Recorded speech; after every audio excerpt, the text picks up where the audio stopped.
Meron tayong isang good news dito. OBP nananatili ang ISO 9001 2015 certification sa 2025 ISO Surveillance Audit. Yon.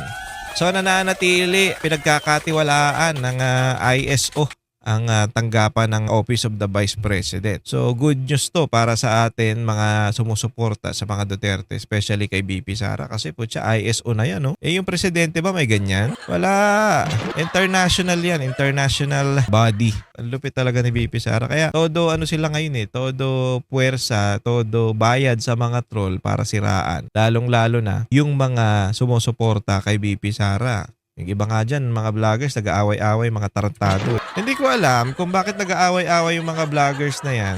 Para saan? Sa ego ninyo? At saka magtataka kayo, ang baba ng views ng mga Duterte supporter. Hindi ko alam kung mass report na ba yan,